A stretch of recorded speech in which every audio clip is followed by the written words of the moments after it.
Okay, and we are ready to roll here. Welcome, everybody. This is episode 55 of Arknolia and the Doctor, our Music Memories series there.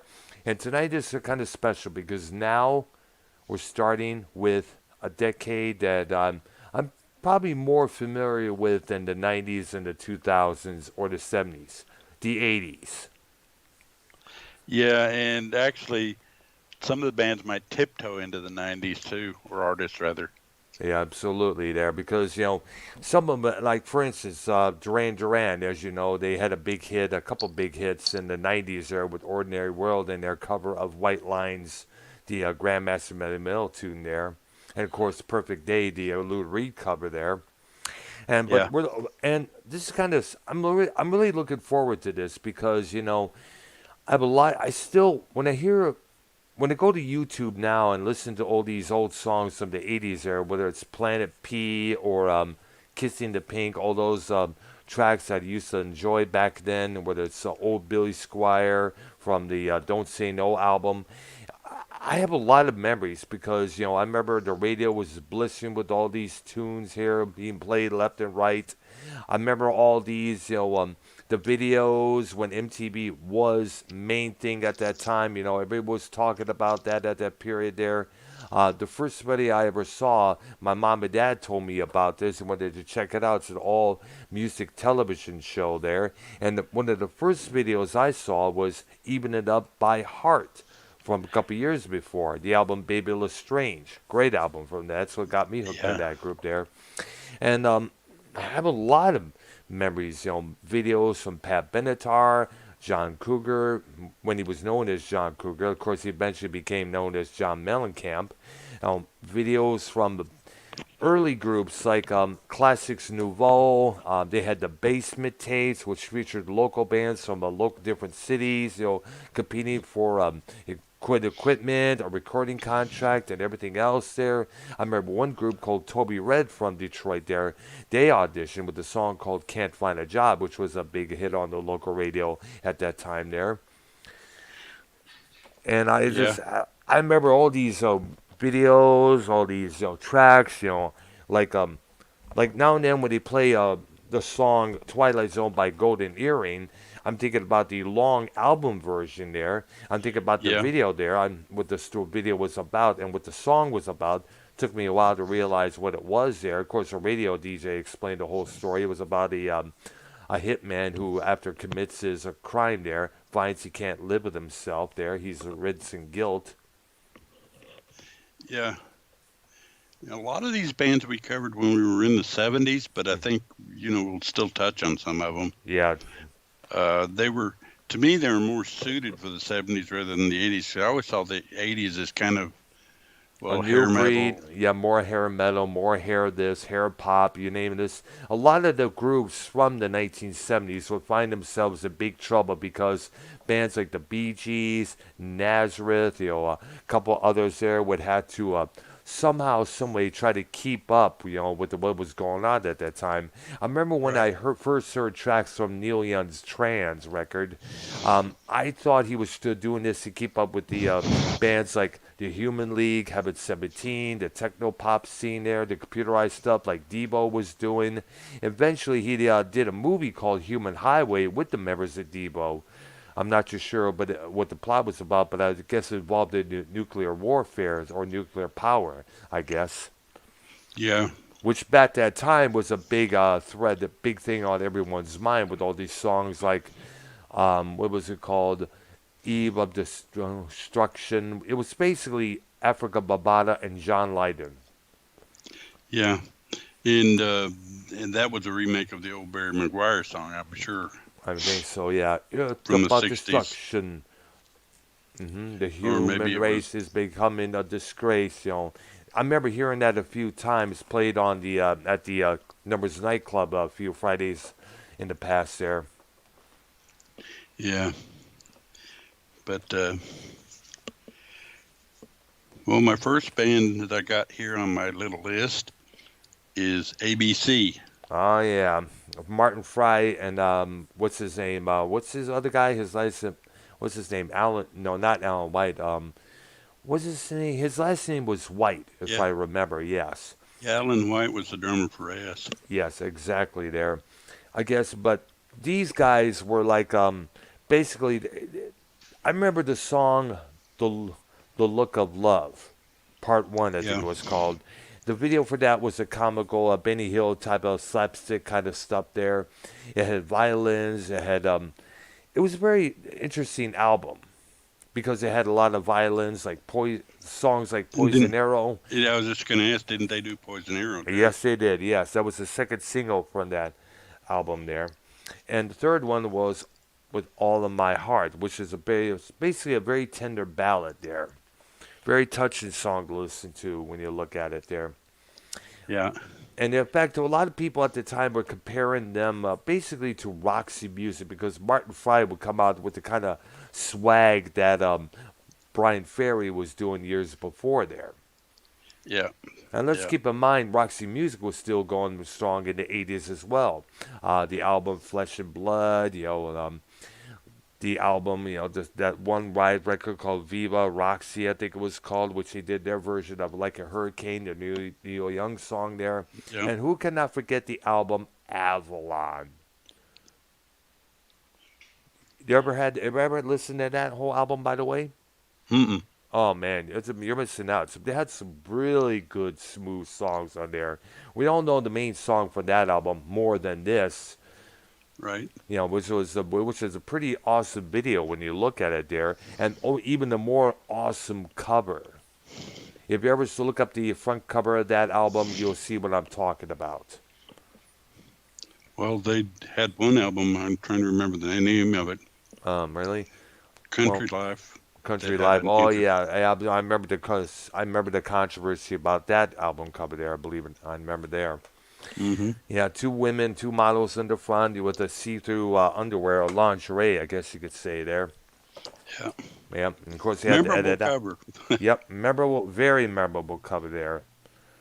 Anyone who, I'm sure if it ever comes out on vinyl nowadays, it would probably have to be, Different cover. yeah, different cover, but mostly with And the original actually, cover they did inside. release them with everything but the two girls. Wow, yes, I remember the brushes there. I guess I remember. Yes, that was the alternative cover they had to choose. Yeah. Yeah. Next, next one I got on my list is Adam Ant.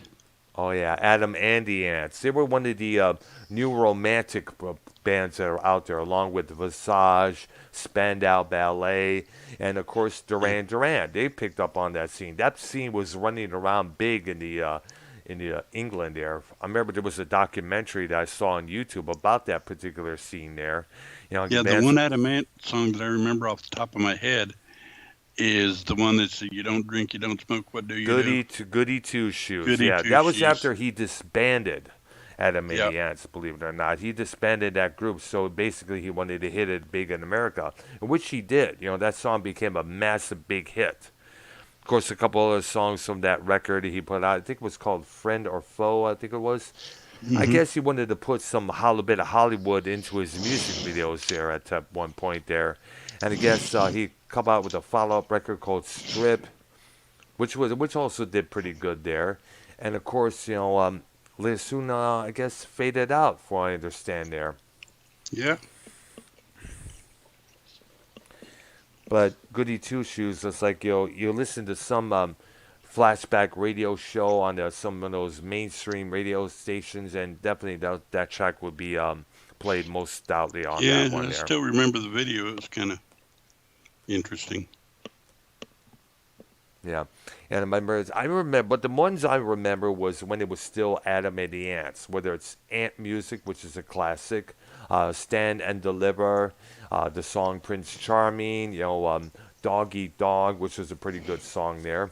And this, you got to remember, this is one of the first bands to emerge with two drummers. At that time. Yes, at the time. Of course, later on, King Crimson would have two drummers in the 90s there. The band 38 Special would have two drummers just as well. And before that, Allman Brothers did. That's true there as well. And the Doobie Brothers, if I remember. Oh, yeah, Genesis, when Phil Collins took over as their vocalists. He would get behind the drum kits now and then, here and there, for a couple of songs, while they had Chester Thompson do all the main work there. Hmm. Yes. So, got to give it up to the ants right over Yep. there, I guess you could say there. Next one I got's Bananarama. Oh my goodness! And first time I heard of them was back when they was really saying something. It was kind of like they did mostly. It was kind of the collaboration between the Fun Boy Three, which were ex-members of the ska group The Specials, Hmm. and I guess it was singer Terry Hall and two black dudes with him there. I forgot their names, but we remember Terry Hall as the co-writer of "Our Lips Are Sealed" by the Go-Go's. And that, believe it or not, was about an extramarital affair that Hall apparently was having with one of the members of the Go-Go's, Jane Whelan. Hmm. Yeah, yeah, that's what that song was. She, though, in a couple of stories, she never revealed who the other person was, but when it was revealed that Terry Hall was the co-writer of that song, they kind of gave me kind of a reason to think. And by the way, the Fun Boy 3 did their cover version of that song, by the way, there. Not too long after the Go-Go's hit it big with that track. Yeah. Yeah. And but Bananarama, they had their song "Cruel Summer." They had their cover of "Venus," the Shocking Blues song, which was a Yeah. big hit song in around '86 there. You know, And I guess one of the members left to put together a group called Shakespeare's Sister years down the line, I guess. And we haven't really saw them ever since that. Nope. No, I don't know if they broke up or decided to call it a day or whichever, went on hiatus or permanent hiatus. We don't know. Yeah. And the next one they have is another female group, the Bangles. Oh my goodness, yeah, Of course, remember "Walk Like an Egyptian." yeah. It was They're a couple. huge. Yeah, Manic Monday, which was written and given to Right. them by Prince. He wrote the song originally. And they had this song called, actually, they started out on IRS Records, believe it or not. Way Yeah. before they got Interesting signed. label name. Yeah, that's interesting because that was the record label that Miles Copeland, who was the brother of Stuart Copeland, the Police drummer, started. They would sign bands like the Go-Go's. No, I think Go-Go's. Yeah, it was the Go-Go's. They were on IRS. They would have Wall of Voodoo, which we got to talk about there just as well. Remember that song, Mexican Radio, was a big hit. Oh yeah. Oh, yeah. And of course, a lot of artists up there. They had, mostly the new wave form there. At one point, they had the Animals, Eric Burden, the original Animals. Oh wow. Yeah, they released an album called Ark in 1982 that came out on that label that year. I guess you were supposed to do a tour there, but then arguments between the band members and Alan Price, evolved once again. Yeah. Alan Price was an original member of the Animals, and he left the group over, I guess, creative differences. I'm not real sure what. Well, what it was is that because Alan Price did the arrangement of their version of House of the Rising Sun, they never got to figure out, and the record company never got to figure out who to pay most of the royalties to. And so Oh they went wow. with Alan Price because they never got to discuss how they're going to split the money, Royal. So how are they going to split the money there? Yeah. And shout out to Almighty One in my chat here. He said the thunderstorms over here in Houston were loud and terrifying. LOL. We just had a thunderstorm not too long ago. Not really a thunderstorm, but just hard rainfall. It's been raining a lot here in Texas. I know that's for damn sure there. Why, I don't Yeah. know. Yeah, I got a little bit up here too. Wow, exactly. And you're near the Dallas area, if I remember, right? Yeah. Well, Ah, close nice. to Fort Worth, but yeah, I know what you're saying. I see there. Shout out to Billy Ricky, who we haven't heard from in a long while. He lives by the Fort Worth area there. Also, my friend Alyssa, who lives in Arlington, near Fort Worth. And of course, going back to the Bangles, we cannot forget, Susanna Hoffs making it big in that movie, The All Nighter, which was directed by her own mother. Yeah. Yeah, and I guess it's kind of funny. The Bangles kind of like started out the night John Lennon died, got murdered, I should say. Oh wow. Apparently, what it was, Susanna Hoffs, got a hold of one of the members. I think it was Vicky or Debbie Peterson or what it was. I think Vicky was the guitar player there. They were talking about how the Beatles meant so much to them. They were big. In fact, the name the Bangles were kind of like a take of the name Beatles when you look at it there. Yeah. So that's how the name came about, and that's how the group started just as well there. Next one I got actually creeps a little bit into the 90s and 2000s, I think. I don't Uh huh. think he was around in the 80s, but he's on the list. All right. Beck. Oh my goodness. Well, no, he wasn't really in the '80s there. He wasn't. No, I so he didn't was. think he was. No, he was. And he's the first time I heard of him was in '94 with that song "Loser," which I was Yeah. not a big fan of. Yeah. And he had another one after that I can't remember the name of. There was a couple of like what was I forgot the name there, but it was where it's at. Two Yeah. tables. Yeah, that was a big hit in '96 there. And Devil's Haircut. Yep, exactly. Another one there. He really expanded his sound there when you look at it there. Yeah. Yeah, but he's not Yeah. If he'd '80s. gone with just I'm a loser, wouldn't, you know, be a Yeah, big deal. yeah. But sadly, he is not '80s. And I'm not a Right. big fan of the '90s, as you can see there. Yeah. I got a few in the 90s I like, but yeah, he wasn't one of them. Yeah. Next one I got's Billy Idol. Oh yeah, the former singer of Generation X, so later became Gen X. And we know his Yeah. songs. His White cover Wedding. "White Wedding."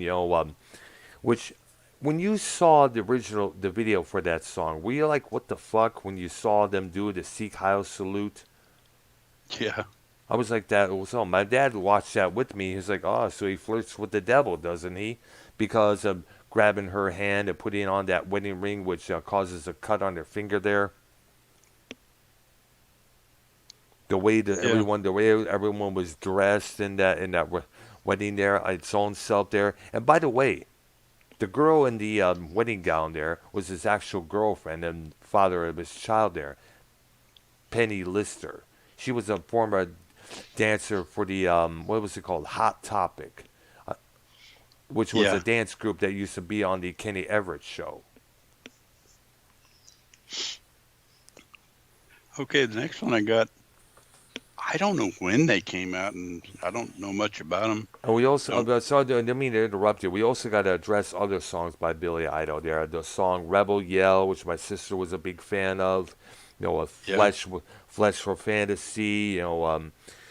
Songs that he did with And we also got to give up to his guitar player Steve Stevens. He had these guitar effects, which were absolutely killer at that time there. Yeah. Yeah, and also we cannot forget, what was that other He one had a there? cover of Money Money, didn't you mention? Yes, I did. Yes, and which often gets played on the soft rock stuff there. We also can't forget Eyes Without a Face. Yeah, he actually had quite a few songs. Yeah, absolutely. I guess he kept. The last time I heard of him was that album Cyberpunk in '93.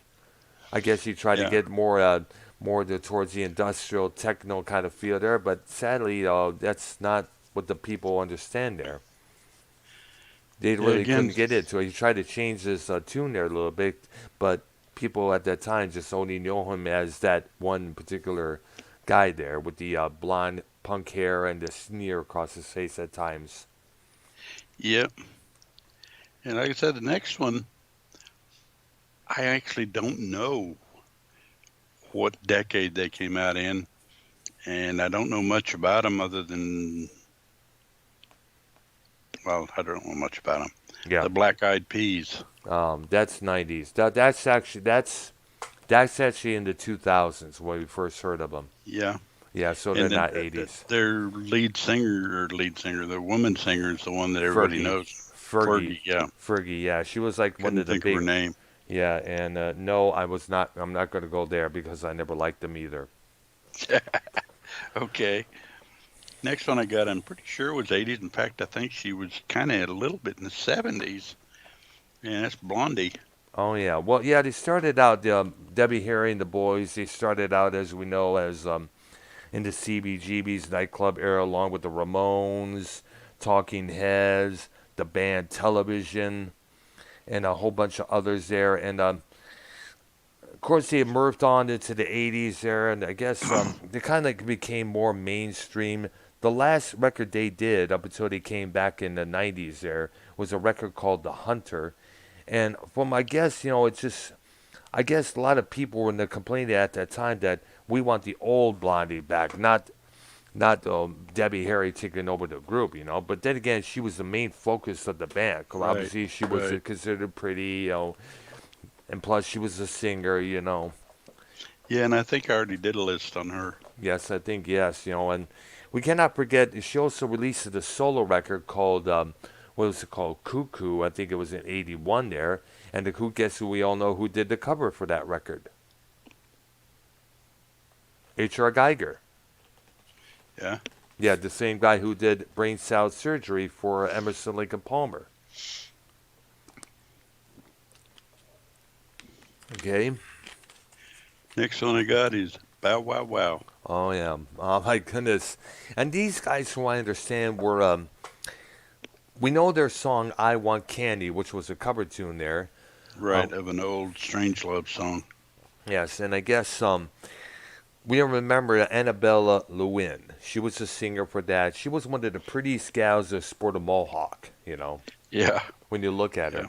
And I don't know how she looks now. I hope she still looks pretty because a lot of these, 80s performers, MTV VJs, Martha Quinn, they grow a little bit older, but they still look, good there. I guess she looks different than what she did back then, from what I understand. Annabella, I'm speaking of, by the way. But Right. she was like one pretty ass gal, and there was this one album that they did. I guess they were in some sort of a park. It was kind of mimicking of a painting there, and she was one with a bunch of guys sitting in the park there with a one nude lady in there with them, and guess who was the nude lady? Annabelle Lewin, and she was. Oh, I mean, and I guess I know. I guess the guitar player died from sort of complications from diabetes. I guess it was, the oh wow. many years back there, but they were mostly tribal music there. Excuse me. Yeah. Next one I got is, well, it's actually two things. Boy George and the Culture Club. Oh my goodness. Yeah. I remember when he first came out. Yeah, I kind of looked People. at the TV and Oh goes, man. what is that? I remember it's like I heard about this group there, but this guy who looked at way I understand, Bowie looking androgynous, what this performer looking androgynous, but Boy George, he fucking took it to the max. Absolutely. He did. It's like when I told some of my next door neighbors, they thought he was a girl at first. I was like, dude, it's a guy. Really? Yeah, I actually liked a couple of their songs real well. Yeah, it was pretty. I know "Time" was a pretty good song there, and "Miss Me Blind" was a pretty good song there. And what's kind of funny, some of those songs like "Karma Chameleon," "Do You Really Want to Hurt Me," you know, they were about his relationship with his drummer, John Moss. It's no secret now that they were an item at that time there, but they couldn't reveal it because Boy George had become a teeny bop favorite there, and if they revealed that he was gay or bi, it would have been all over. Back then, being gay was not accepted Right. as it is nowadays. Yeah. They would have been rejected with their fans. The same reason why it took how many years for Rob Halford of Judas Priest Yeah. to come out of the closet there. Next one I got's actually from a group we talked about a minute ago, Brian Ferry. Oh yeah, he had a solo career. I remember there. Yeah. Yeah. Wasn't nearly as successful as Roxy Music, but it was still pretty decent. Well his song we had really well his song "Slave to Love" from 83 80 excuse me what am I talking about? Duh. 85 was a pretty good hit on the radio there and on Yep. MTV. And "Don't Stop the Dance" was a pretty good one as just as well. Yeah.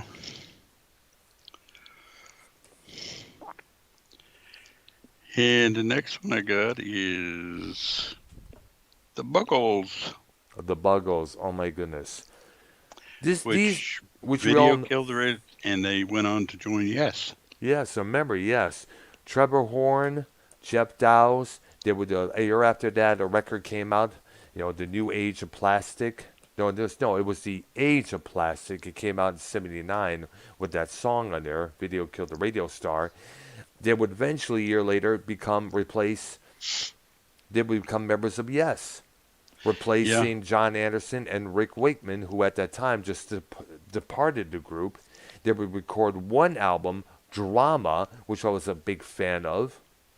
Actually, it's a pretty decent album. It is, absolutely. There was a pretty damn good record. Came out in Yeah. 1980. I love the cover of it, which is, of course, done by Mr. Roger Dean, of course. And Yeah. And Video Killed the Radio Star. If you watch the launch of MTV, it was the first video they video they played. did. Yep, absolutely. Their very first video. And I know that Jeff Dowse later would become the keyboard player for the band Asia. Yeah. And of course, we know the songs, some of the two main songs from that group there, which were massively big. And of Yep. course, Trevor Horn will later record one album under the Buggles name there. And I guess he took a song that he recorded with Yes called Into the Lens and retitled it I Am a Camera, because that was one of the main lyrics in that song. And of course, Trevor Horn would later go on to become a producer. He would found a record label called ZTT Records. And one of the acts they would sign, well, actually, two of the main acts they would sign are The Noise and Frankie Goes to Hollywood. Mm.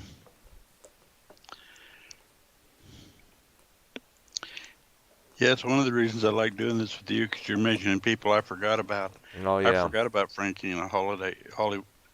But, Frankie Goes to Hollywood. yeah, just, I forgot about him. and you want to believe it or not, though they never said it, it was definitely shown on their album covers and their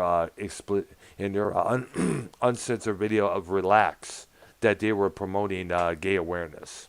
Yeah. I mean, it's no secret. Holly Johnson, Paul Rufford were openly gay men, obviously. We saw that in some of the photos of the album that came out, Welcome to the Pleasure Dome. In fact, I don't know, you know about this little story here. The gatefold of that album, which was a double album, had all these animals, like Noah's Ark, going inside of the head of a penis. Mm. And they were both male, the species of the animals, by the way. So that told you right there and then what their agenda was. Yeah. Next one I got, we actually covered before.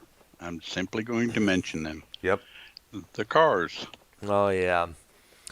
Rest in peace, Rick Ocasek, and to Benjamin Orr just as well there. The first time Yep. I heard of him was My Best Friend's Girl. And of course, that was back in 1978. But they would have more success in the 80s with Shake It Up, Since You're Gone, Touch and Go. They had a ton of hits. Drive, It's Magic, Of course, Well, I know Drive was my number one song. I really like that song. Yeah. And plus, You Might Think, which won the Verse MTV Video of the Year for the VMAs back in '84. Yeah. Yeah. Great group. Yeah. And compared to that video for that song was very groundbreaking at that time. But compared to the videos that we see nowadays with all these computer graphics here and there, it kind of seems like nowadays. But then again, got to remember, technology was kind of like not so advanced like it was today. Right. Yeah. It's funny, though. music is supposedly advanced, but it's not as good as it was in the 70s. I know, or the '80s there, or, I mean, to me, the drawing point was when the alternative stuff started in the '90s there. Like every band Yeah, out there either had to sing about how much losers they were, or how you couldn't get that girl here. It's just really didn't make no sense. Just made no yeah, sense. It just became this. It got to the point where, believe it or not, the band Dokken, and I mentioned this to YR before with last year during our show together, Metal Maniacs. Um, Dokken got to the point where they actually had to change their sound for an album they did called Shadow Life, which was more soft, alternative. yeah. And I listened to it at one time at a record store. It's like, try it before you buy it kind of thing. So I was listening. I was like, are you fucking kidding me? Are Not you? buying this one. No, I'm very pissed off. That makes me mad when a band that we respect, doesn't keep following their own direction, but have to go towards the main direction. But then again, at that time, that's where they're trying to work. Bleh, here we go again. They're trying to get themselves relevant again by following what was trending. Yeah. And we see what happens each and every time. It does not work. Next one I got, to be honest, I'm not sure where he falls, but I put him in the 80s anyway. Yeah. Chris Isaac. Oh my gosh. I think he's more of a. Is he an '80s guy? I think it was. Because Might have been. I thought he was, but that guy actually had some great songs. really there. What was that list? Chris I. Let me see here. Let me see where the years Yes, he I was at. is. Yeah, I know. I got it right here. It's popping up right now here. He's No, he looks a lot more older than he is. I remember he had the Chris Isaac show on the Showtime network for a while there.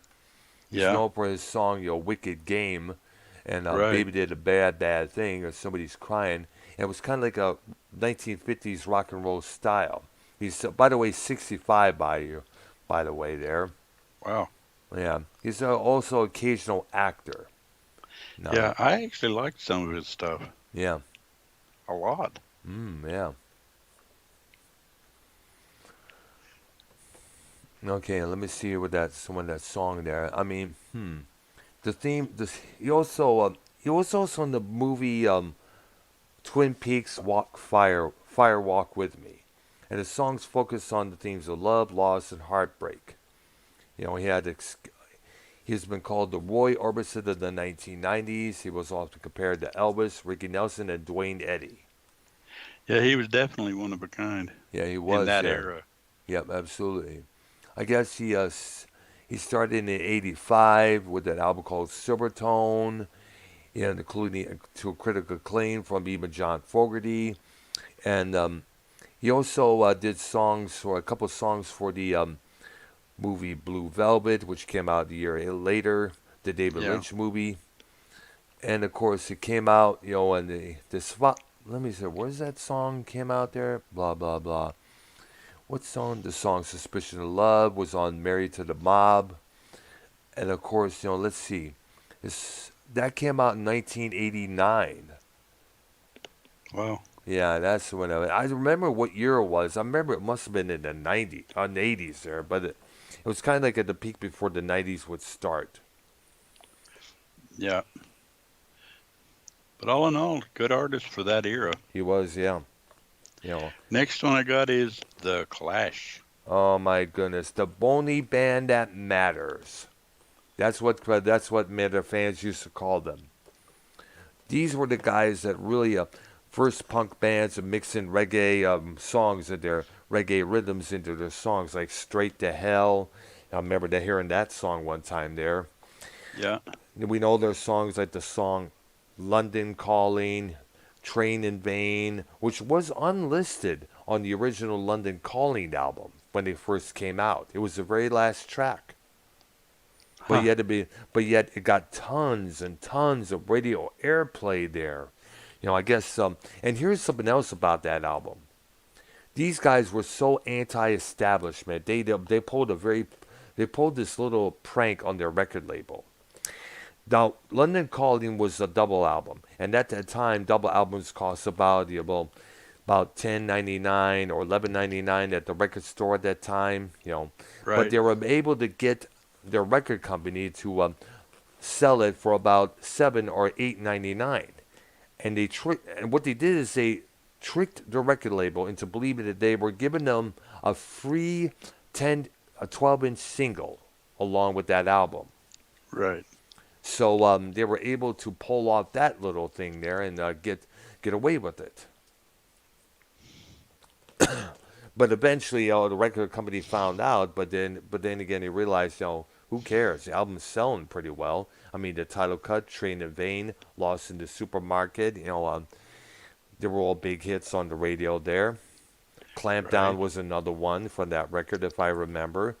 And we cannot forget their cover version of Bobby Fuller's "I Fought the Law." Mm-hmm. They were big in the New York City area, which they discovered all these boom boxes, and that's when they discovered, hip hop and stuff. Remember the video for the song "Radio Clash"? Yeah.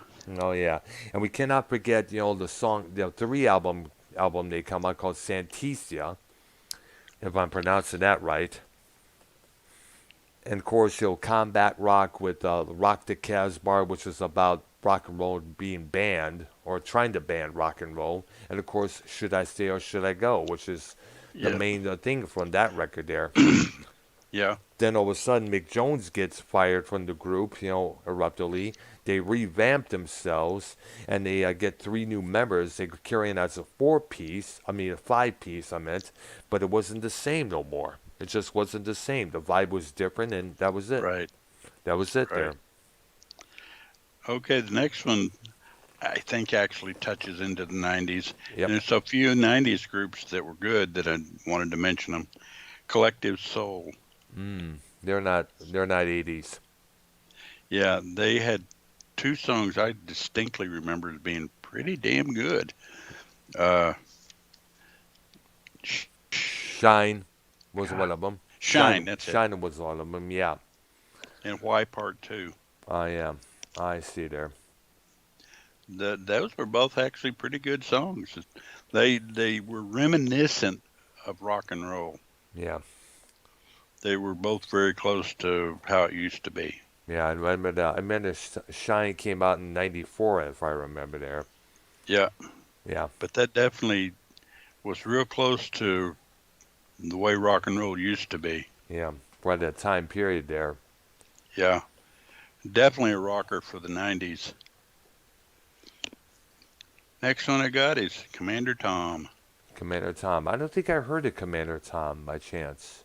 I'm trying to remember the song off the top of my head. Uh, Damn. Look him up because I think the song is very close to Space Odyssey. Oh I yeah. think it was a follow-up on Space Odyssey. You mean you mean Major Tom?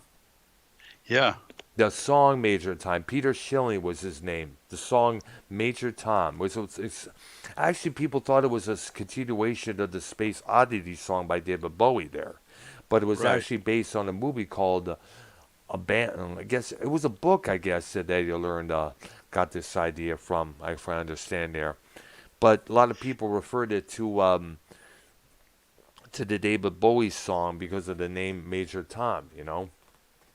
Right. Okay, let me look Let it me up. find. Okay, go ahead because you can probably do it quicker than I can. Okay. But I know Commander Tom did something. I Yes. just don't simply remember what it was. Okay, I'm looking it up the story right now.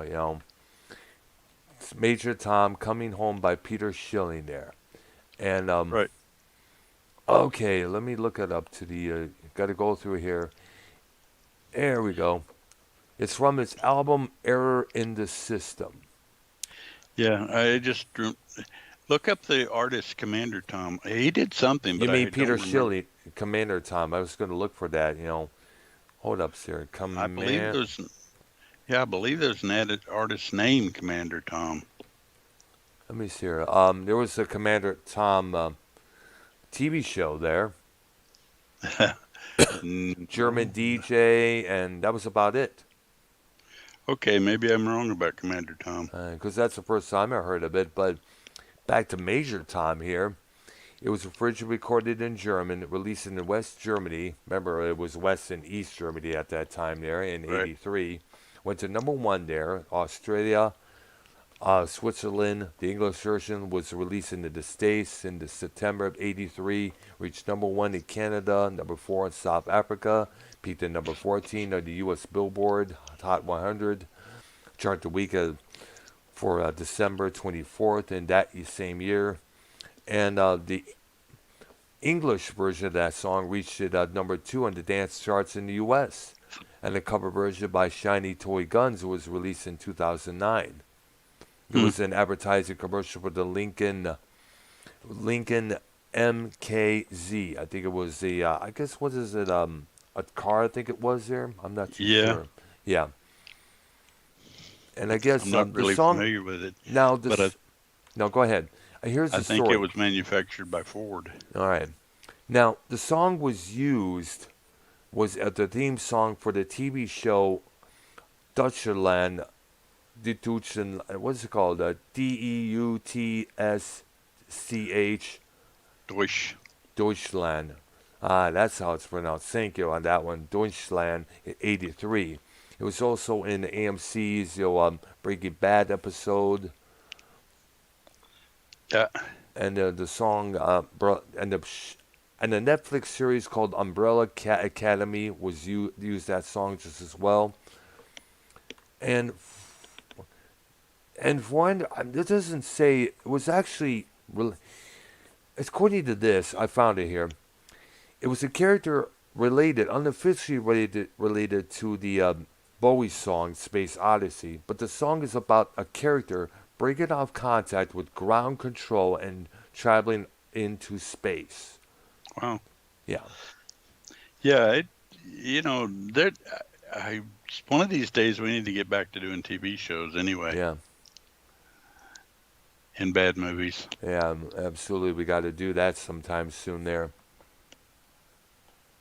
Okay, next one I got is Corey Hart. Oh my goodness, Montreal, Canada's favorite there. I Yeah, spoke. When we if we're going to do our Canadian rock special, we got to definitely include him because he had some pretty good ones there. Sunglasses at Night was a right. big one there. To follow up, Never Surrender, still like a big song there. Yeah, Like songs like I had the cassette version of Boy in the Box years on down the line, and the atmosphere and the production of that song was just like outstanding, especially on the last track, Water from the Moon. Now, the last time we heard from Corey Hart was back in '86 there.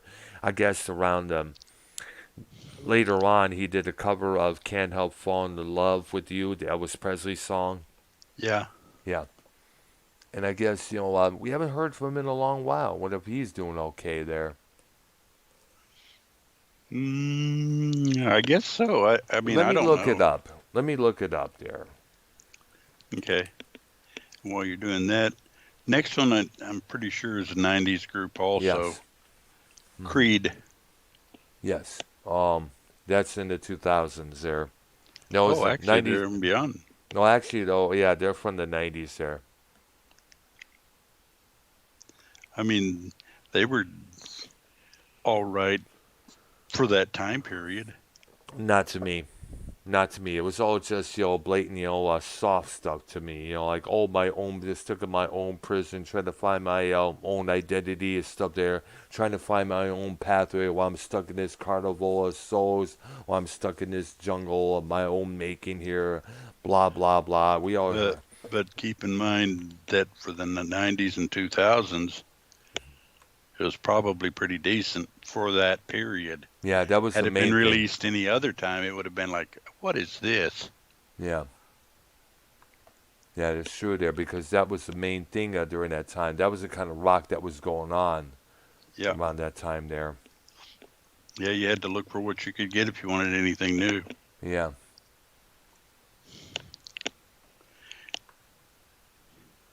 All right. And Go while ahead. you're still looking up Corey Hart, All right. Next one I got is Well, I don't know. he's still alive. Thank goodness for that. There, Yeah, I don't know if this was techno dance or what the heck this was. Was a group called Crystal Method.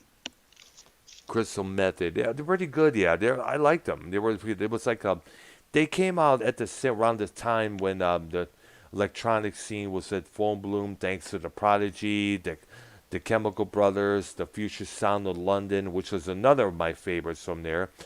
Look up Life Forms, ISDN, Yeah, Dead Cities, Accelerator. Those albums, definitely look them up, listen, and fucking enjoy. Life Forms, yeah. one of my Crystal favorite. Method had one big song, but I can't remember the name of it. Trip Like I Do, I think it was. Uh, That was the big one. They did that original version for their record, and they did another version with the band Filter for the Spawn soundtrack. yeah, Yeah, and which was played a lot at the City Club the City Club, where I used to go back in Detroit there. and the next one I got. And also, but Good. you gotta look up their album Tweekend, which is a pretty damn good record to listen to, and as well as Vegas. Yeah, And by the way, going back to Corey Hart, he's still alive. He still lives. He still lives in Montreal, Quebec, Canada. He's married, I guess. He yeah. has kids. He's done movies like Rebels on Point, This Beat Goes On, Canadian pop music in the '70s, Too Good to Be Enough, which I guess are Canadian movies. There, he's 59 years old currently. There, I Huh. guess he still performs now and then. There, Yeah. yeah. Okay, next one I got could be 90s, but I think they were originally playing in the 80s. Cult. Oh my goodness, the band are called Ian Ashbury and Billy Duffy. There, Yeah, their big one for me anyway was She Sells Sanctuary. yeah, that was from '85. And a song called Revolution, Rain, which was pretty good Yeah, songs there. It was they kind of put like out a, a massive amount of work. yeah, absolutely. And then the next year later, they put out this record that sounds almost like AC/DC called Electric, Love Removal Machine, Wildflower with big hits on the radio. Wildflower got massive amounts of play on the playlist that the DJ had for the during the Ritz days back when I was going to that place in Roseville, Michigan. You hear that song played by the DJ a lot of times, and all the girls and guys would get on the dance floor, blah blah blah, and that was until Firewoman burst onto the scene there, and that really blew everyone away there. Yeah, it was, well, they were uh, They were more either ahead or they were more psychedelic goth when you look they at it didn't there. fit the 80s mold. It's what I'm trying to say here. Yeah, They were more like a band that could have been big in the 70s. yeah. Yeah, absolutely. They addressed it a lot more psychedelic, a lot more gothic during the earlier period there, and then all of a sudden they transformed into this major rock band Yeah, with, of course, Electric and Sonic Temple there, and it just really blew up. yeah. But It fits to say that some of the style that you see when you see my vlogs a lot of time with the tight pants, the vest that I'm wearing, that style came from Billy Duffy in the video for Love Removable Machine. yeah, And plus, it made when you look at the guitars he was playing at that time, the Gretsch guitars, especially the White Falcon, that was one of his signature guitars. There, he kind of make playing hollow body guitars look cool in the heavy metal spectrum. yeah, Because at that time, it was usually ESP guitars, Kramer guitars, Gibson Flying V's and everything else. The current guitars at that time, Ibanez just as well. right. So it fits to say that the But that's Gretsch a guitar band player. definitely worth listening to if you've never Abs- heard of them. yeah, absolutely there. And they're still, I guess they're still out there today. Yeah. Yeah. The next one I get is almost a poster child of 80s music. Hmm. And Cyndi Lauper.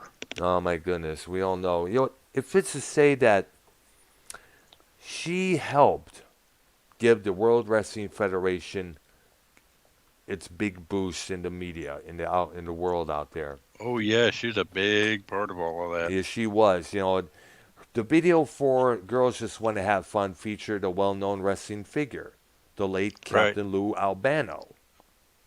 Yeah. Yeah. Yes, and then of course, of course, that video became a big success. You know, and I guess Vince McMahon at that time, figured, hey, let's get Cindy involved with this. You know, they could boost up business there. Hulk Hogan had just won the world title at that time, and so that was becoming a big news there. Hulkamania had just started, and let's not forget Hulk Hogan's appearance in Rocky 3 as Thunder Lips taking on Rocky Balboa.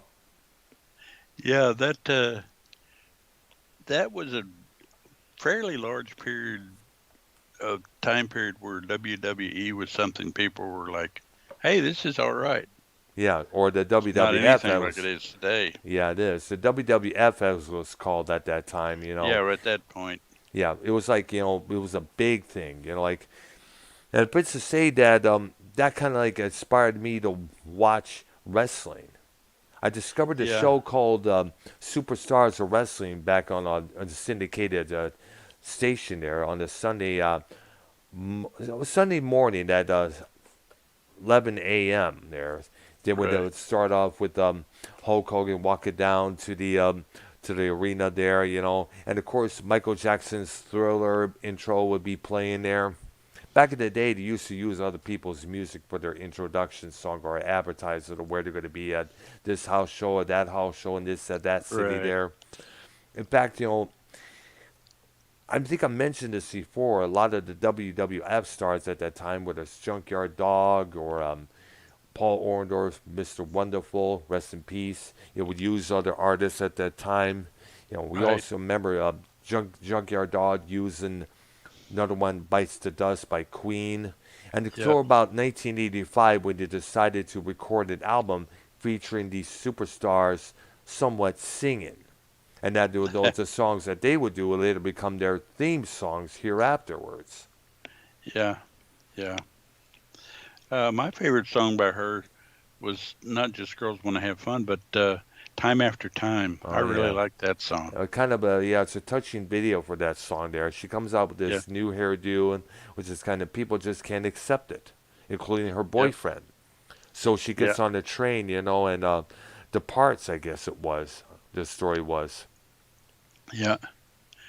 Before we move on to the D's, do you want to do the D's or do you want to go ahead and save it for next time? Well, yeah. Well, let me say a little thing about the 80 about the Sydney Lauper thing there. We cannot forget the war to settle the score. What happened was, and let me explain to the whole people out there. The main villain in the WWF at that time was Rowdy Roddy Piper. He Oh was yeah. one nasty son of a name goat. You know, at that time, Lou Albano had gotten starstruck. He claimed that he did this for Cindy, he did that for Cindy, he's his manager, he's this, and Cindy Lauper comes in and says, I love Lou, but he's a great guy, but he's not my manager. And then all of a sudden, they start, Blues comes in and starts hustling on her. She starts screaming at him. So things get knocked over here and there. You know, all of a sudden, Rowdy Piper, he's like talking to, interviewing Cyndi Lauper, he's talking to Lou Albano. Then they have this little beef going on there. So Lou Albano gets the fabulous Moolah to back him up. Cyndi Lauper gets Wendy Richter to back her up. Right. They have a title match in Madison Square Garden, which was the makeup of the all WWF events at that time. The big main scene where they had their shows done, and of course Wendy Richter defeats the fabulous Moolah, who at that time had held the WWF World's Championship for about 28 years, if I'm correct. For a long time. Damn long time. And of course, Cindy, next thing you know, everything just took off from there. Yeah. Then Yeah. all of a sudden, Cindy Lop, afterwards, Lou Albano decides to donate some money to some sort of a charity, I guess it was. I think it was for multiple sclerosis there. He was involved in that charity there for a while there. And then Rowdy Roddy Piper comes out. He takes this plaque of gold and platinum records there, presented to Cyndi Lauper for the success of her singles there and the album that those songs came from. I think it was called She's So Unusual. He takes the plaque, breaks it over Lou Albano's head. He picks up, Peter Wolf, Peter Werf, or whatever his name is, who was Cyndi Lauper's boyfriend and manager at the time, slams him to the ground, and then walks off with his bodyguard, Cowboy Bob Orton, who, as we know Yeah. now, is the father of Randy Orton, the Viper. Right. And then that's when the war to settle the score got started there. And then Oh. slowly, later on, Hulk Hogan would get involved with the Mr. T there. And then, Paul Orndorff would come in there, and we would start doing stuff there. And next thing you know, WrestleMania #1 was born. Yeah. Me and my dad saw that at Cobo Hall. It was closed circuit TV at that time, May of 1985. And you know what? From that on, a massive trend was born. Every Yeah. year, WrestleMania, no matter what, WrestleMania, the Super Bowl of pro wrestling, was Yeah. now established. Yeah, and I think it's coming up again here pretty quick if it Yeah, hadn't already gone. I think so. Yeah, but I think it already had left. It already had done. It was already done, 2 nights in a row. Probably. Like I said, I follow very little wrestling nowadays. Yeah, I know. It's Every like, once in a while I'll look at a review, but that's about it. yeah. You know what? Most of the stuff I've been watching on YouTube is old Georgia Championship Wrestling. See Oh how yeah, the that's some fun stuff. Oh yeah, absolutely. To see how they look back then, how Jimmy Hart looked back then, and this was Yeah, around 80, around 82, 83. Of course, Jimmy yeah, Hart would later join the WWF years on down the line. yeah. Well, you know that Jimmy Hart was a member Yes, and singer with the Gentrys. yes, I remember. Needle in the Haystack was that song that they did. Well, and Keep on Dancing. Yep, as well as that. But yeah, it's kind of funny to look at it now and say, "Oh, he was in the Gentrys." Yeah, Yeah, I think no, Jimmy Hart also had a lot of to do with writing some of the theme music for the Stars WCW when he moved to that company years on down the line. yeah, Yeah. yeah. But that Georgia Championship Wrestling, I used to watch that when it was coming on. I mean, I saw Yeah. it new, Uh-huh. live, whatever. Yes. Yeah, I would tune in on Saturday. It's usually on Saturday mornings, Yeah. but I would tune in and watch that stuff as it was happening. Yes. So that was kind of cool for me. Yep. Absolutely And so there. if you're going back and reliving that, there's some great moments there, and that's the way wrestling should be. Yeah. Is the way it was then, and WWEF 90s. I, I'll call it the Vince Russo era. Yeah. The Attitude Era. Yeah, The Attitude Era. that's That's what it was. Back around 97 to about 2001. yeah, It was actually about 1999 when Russo left the company there for WCW. right. And it's just simply not been the same since. In fact, it gets worse every year. I know. It's like like when you know what? I'm hoping to get a hold of this gal. She's a freelance writer for various online wrestling publications. Her name Yeah, is Ashley Rose Nova. yeah, I've I seen her think tweets. yes, I've seen. I also been on in her chats or the Twitch streams a couple times on Saturday evenings there. We often know I said hi, how you doing? She knows who I am. We follow each other, blah blah blah. I'd like to have her on my channel sometime, to talk about wrestling, what's wrong with it today, the past, present, and where Yeah, I it's think possibly I'd going kind in of the like future. to be there for that one. Definitely, I would definitely get a hold of you. Now I haven't heard from her since that, since I haven't really heard from her response to my message there, but I would like to have her on, as I mentioned. If you're by chance listening to this episode later on, I would like to have you on my channel there, Ashley, as a guest. Yeah, because I could really get into some history on that. Yeah, Because, well, based on where I live, I was here during WCCW days Oh with the yeah, Von Erichs and all that. world class championship wrestling there. Yeah, with the Von Erichs and all that. Yes. So, yeah, watch that stuff all the time. Yeah. It was big in the DFW area. It was. Yeah. I see there. Yeah. The Von Erichs were like big. Well, are any members of the Von Erichs are still around? I guess. Just Kevin. Wow, that's right. I think you mentioned that to me. It's like they're all gone for some reason there. I don't know. Well, pretty Was it a much curse? suicide in almost every case. Well, what the fuck is that? What happened with that family? Wasn't there? Except, I don't know. Uh, Except for David Von Erich, the first one that died. He had some kind of an intestinal thing or something Oh wow. and died over in Japan. Oh wow. That's But something then there. after that, let's see. Kerry committed suicide. Mike committed suicide. Uh, Chris committed suicide. Wow. And and remember Karen Kenny was like the Texas Tornado for a while there in the Yeah, WWF when there. he's in. Yeah, when he was in the. And that was also the place where the Freebirds became big. Oh yeah. They were before they went on, but they were big in WCCW. Oh yeah. And another guy by the we can get into some of this when you get hold of Ashley. All right, there. Hopefully so there.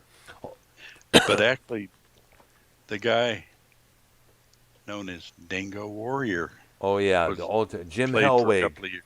Yes, Yeah, we know. he went a Yes, couple of years in WCCW. that's Was right. big And then. later he became the Ultimate Warrior in the WWF. And another one worth mentioning is Percy Pringle got his start there, and we know Oh, who he became. yep, absolutely there. Yep, Paul Bearer. Rest in Yeah, peace, dude. and he was an absolutely excellent manager type that never wrestled. Now, But wouldn't you agree that we need to have those kind of characters back in today's wrestling? it would make a big difference. Because the only one we've seen so far, usually with that you comes close as a manager so far, is a Paul Heyman, and he's not a manager. He's more like an Right, advocate for Brock Lesnar. Now the only right. one now we Well, have usually Roman have, Reigns now, from what I understand. yeah, I understand absolutely there. And Brock, has been MIA for a long, long while now, but I guess he's not that much of a wrestling guy. Yeah, And now, but so far, so when we see someone it's more like just accompany him to the ring here. I guess so far that's the only person I know that's coming somewhat close to that is Eva Marie, and yeah, her client Dewdrop, which sounds like something of, it sounds like a name for a explicit female rapper. yeah. Here's Well, the I'm not thing. really following all that close, but I do No, know Eva Maria's eye candy. I know that's about it. And a lot of people, they'll let go of Bray Wyatt, who was an amazing talent, but they'll rehire Eva Marie, who didn't really do that shit in the ring. No, No, it just makes no sense whatsoever, dude. WWE ran out of sense a long time I ago. know, yeah. I'm saying, I think it may have. Some people speculate that what the worst mistake it made was when it became a public company. Possibly. Yeah, because you got to answer to all these shareholders, and about explain all these people, who have stock in your company, why you're going in this direction, why you're going in that particular direction, because the threat of them selling their stock in your company is going to make a big impression on you that it's not going to be good. You remember back when the song "Cop Killer" was raised, raising the ruckus back in '92 by Ice-T's Body Count? Right. Many people who had shares in Time Warner were threatening to sell theirs, to depart from that company there because of that song. Right. Yeah. So you got to see where Vince McMahon is coming from there. He's trying to keep it calm, cool, and collected. And not so edgy because it's answer these people there. And plus, you Right. got to remember we're living in now the times where 1 ounce of blood is going to be like, oh my God, it's grossy, it's going to get sick. Ugh, nowadays. Whereas blood in a WCC match was like a common thing. Yeah, and actually, one of the most interesting angles, if you will, that I remember, I believe was in, I think it was Georgia Championship Wrestling. Uh huh. And Ted DiBiase was supposed to wrestle Ric Flair for the world title. Yes. And, God, what's the name of that other wrestler? At any rate, he injured DiBiase and cut his head open. Ouch. And they spent like 3 little vignettes talking about, I don't know if Ted can make it out there. He come out with his head all bandaged and draped and stuff Yes. and wrestled anyway, but he kept supposedly passing out and whatever. Wow. And the bandage, of course, came off and all that, and he bled all over the place. Yep. And I mean, that was a long, extended angle that, if you can find it, is worth watching. All right, there. Yeah, Cannot remember the name of that other wrestler. It What was Dirty Dick Murdoch. Dirty Dick. Oh my goodness, Captain Redneck. Yeah, That was the guy. that was his nickname later on down the line. Yeah, Yep. but yeah, if we can get hold of Ashley, I can really throw some names out Oh there. man, we got it. I'm hoping she will play Ashley, if you're listening, girl, later on when this gets done here. Definitely get a hold of us. You know, let's Yeah, see if we want to be a because part hey, of I'm this. I would 70. love You to. know, I know some names. Yeah, definitely there. Definitely got to bring this up there. All right, so do we have any more names want to drop here? Well, I was gonna say let's start at the D's next time, which Oh would be, I yeah, guess, Thursday. yes, this Thursday at 6 p.m. Eastern time there. Definitely. Yep.